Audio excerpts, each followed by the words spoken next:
سورہ توبہ آیت نمبر 41 میں اللہ تعالیٰ فرماتے ہیں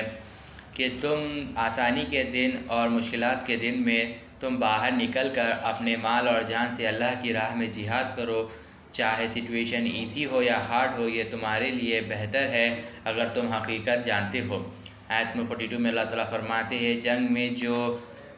جنگ میں جو اپوزیشن ٹیم مال چھوڑ کر بھاگ جاتے ہیں، یعنی جو مال غنیمت ہے، خیریع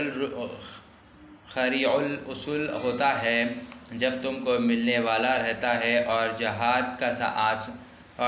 کا آسان ہوا تو منافقین یقیناً آپ کے پیچھے چل پڑتے ہیں، لیکن وہ مشکلات انہیں بہت دور دکھائی دیتی ہے، اور اب وہ عنقریب اللہ کی قسمیں کھائیں گے، بولیں گے اللہ کی قسم اگر ہم میں طاقت ہوتی تو ہم بھی تمہارے ساتھ نکل آتے۔ وہ ایکچولی ان جھوٹے باتوں سے اپنے آپ کو مزید میں ہلاکت میں ڈال رہے ہیں، جھوٹ بول کے، اور اللہ جانتا ہے کہ وہ واقعی ہی جھوٹے ہیں۔ آیت نمبر 43 میں اللہ تعالیٰ فرماتے ہیں اللہ آپ کو سلامت اور ویل ریسپیکٹ اور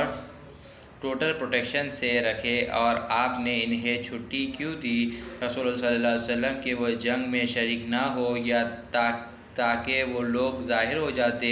وہ جو سچ بول رہے ہیں، آپ صلی اللہ علیہ وسلم کو بھی معلوم ہو جاتا کون جھوٹ بولنے والے ہیں۔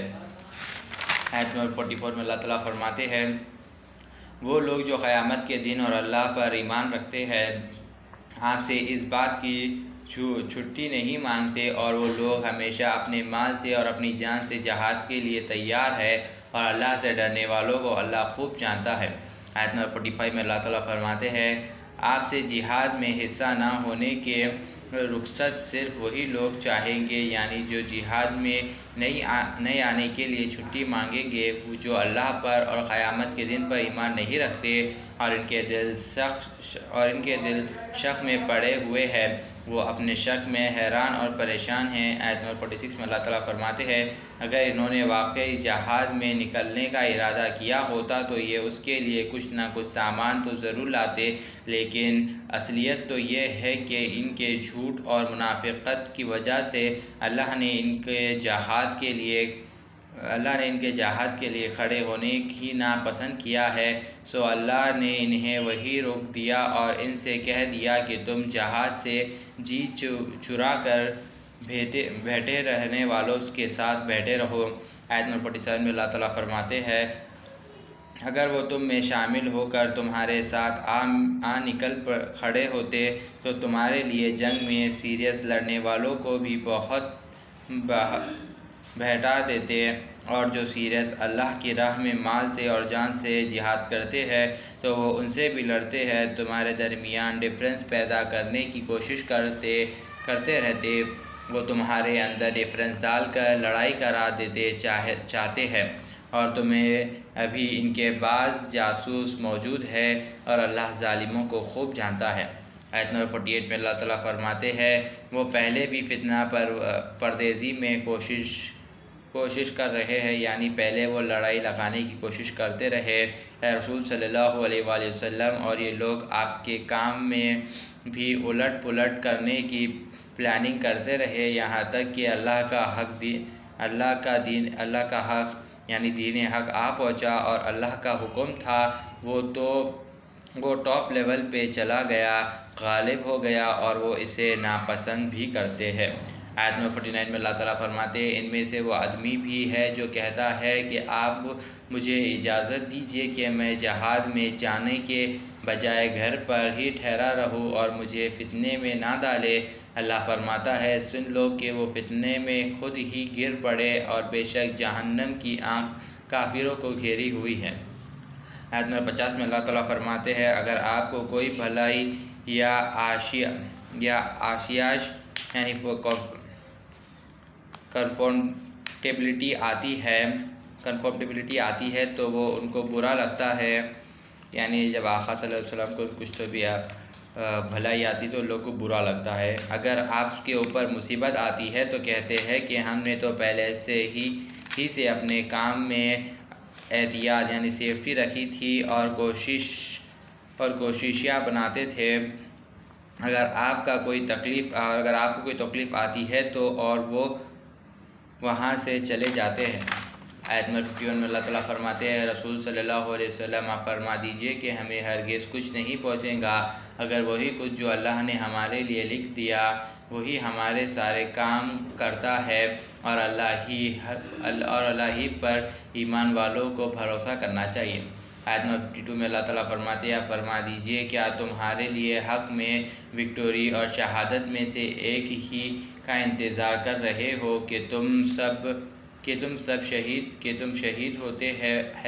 یا غازی بن کے آتے ہیں، اور تمہارے حق میں تمہاری منافقت کی وجہ سے اس بات کا انتظار کر رہے ہیں کہ اللہ اپنی بارگاہ سے اسپیشل عذاب پہنچاتا ہے یہ مسلمانوں کے ہاتھوں سے، سو تم بھی انتظار کرو، ہم بھی تمہارے ساتھ انتظار میں ہیں کہ کس کا انتظار رزلٹ اورینٹ ہوگا۔ آیت نمبر 53 میں اللہ تعالیٰ فرماتے ہیں رسول اللہ صلی اللہ علیہ وآلہ وسلم آپ فرما دیجئے تم خوشی سے خرچ کرو یا ناخوشی سے، تم سے ہرگز وہ مال قبول نہیں کیا جائے گا، بے شک تم نافرمان لوگ ہو۔ آیت نمبر 54 میں اللہ تعالیٰ فرماتے ہیں اور ان سے ان کے صدقات کے قبول کیے جانے میں کوئی اور چیز انہیں فائدہ نہیں ہے سوائے اس کے کہ وہ اللہ اور اس کے رسول کے انکار کرنے والے لوگ ہیں، اور وہ نماز کے ادا کرنے نہیں آتے مگر کاہلی سے وداؤٹ انٹرسٹ سے آتے ہیں، اور جو وہ خرچ کرتے ہیں اللہ کی راہ میں وہ خوشی سے نہیں کرتے۔ آیت نمبر 55 میں اللہ تعالیٰ فرماتے ہیں سو آپ کو نہ تو ان کے مال تعجب میں ڈالے اور نہ ہی ان کی اولاد سے، بس اللہ تو یہی چاہتا ہے کہ انہی چیزوں کی وجہ سے دنیا کی زندگی میں عذاب دے اور ان کی جانیں اس حال میں نکلے کہ وہ کافر ہے۔ آیت نمبر 56 میں اللہ تعالیٰ فرماتے ہیں اور وہ اس قدر ڈرپوک ہے اللہ کی قسمیں کھاتے ہیں کہ ہم تم ہی میں سے ہے، حالانکہ وہ تم میں سے نہیں ہیں مگر وہ ایسے لوگ ہیں جو اپنی منافقت ظاہر ہونے سے اور ان کے انجام سے اس لیے وہ چھپ کے رہنا پسند کرتے ہیں اور جھوٹ بولتے ہیں۔ آیت نمبر 57 میں اللہ تعالیٰ فرماتے ہیں ان کی کیفیت یہ ہے اگر وہ کوئی پناہ گاہ ٹنل گار دکھ جائے تو یہ لوگ ادھر بھاگ جائیں گے اور آپ صلی اللہ علیہ وآلہ وسلم کے ساتھ ایک سیکنڈ بھی نہ رہیں گے، اس وقت وہ مجبور ہے اس لیے وہ جھوٹی لویالٹی دکھا رہے ہیں۔ آیت نمبر 58 میں اللہ تعالیٰ فرماتے ہیں اور انہی میں سے بعض ایسے ہیں جو چیریٹی میں آپ سے ٹونٹ کرتے ہیں، اگر انہیں اس صدقات میں کچھ مل جائے تو وہ راضی ہے، اگر انہیں کچھ نہ ملے تو ناراض ہو جاتے ہیں۔ آیت نمبر 59 میں اللہ تعالیٰ فرماتے ہیں اور کیا ہی اچھا ہوتا کہ وہ لوگ اس بات پر راضی ہو جاتے جو اللہ اور ان کے رسول عطا فرمائے اور کہتے کہ اللہ کافی ہے، اچھا ہوتا